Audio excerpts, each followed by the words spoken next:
2025 সালে যেন বাংলাদেশ ক্রিকেটে ছক্কা জোয়ার এসেছে। আর এই ঢেউয়ের নেতৃত্বে বাংলাদেশের তরুণ ক্রিকেটাররা। এতদিন ক্রিকেট পাড়ায় একটা কথা শোনা যেত, বাংলাদেশি ক্রিকেটারদের ছক্কা মারার সামর্থ্য নেই। এই বছর এসে সেই অপবাদ ঘোচালো বাংলাদেশের তরুণ ক্রিকেটাররা।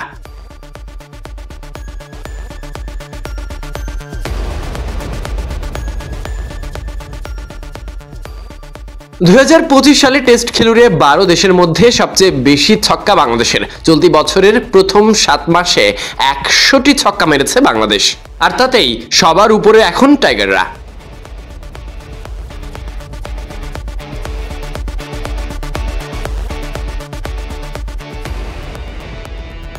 টেস্ট খেলা দলগুলোর মধ্যে দ্বিতীয় সর্বোচ্চ 84 ছক্কা পাকিস্তানের। 78টি ছক্কা মেরে তালিকার তৃতীয় নম্বরে রয়েছে নিউজিল্যান্ড। নিউজিল্যান্ডের চেয়ে 2টি ছক্কা কম মেরে তালিকায় 4 নম্বরে রয়েছে ওয়েস্ট ইন্ডিজ।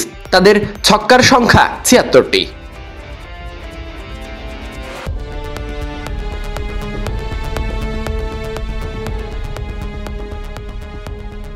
আর 4 দলের চেয়ে কম ছক্কা ইংল্যান্ডের। 62টি ছক্কা মেরে 5 নম্বরে ইংলিশরা। পাকিস্তানের বিপক্ষে দ্বিতীয় ম্যাচে মিরপুরে কঠিন পিচে 5টি ছক্কা মেরেছিলেন ইমন। দলে ছক্কা মারার এই প্রবণতা নিয়ে ম্যাচ সেরার পুরস্কারও পেয়েছিলেন তিনি।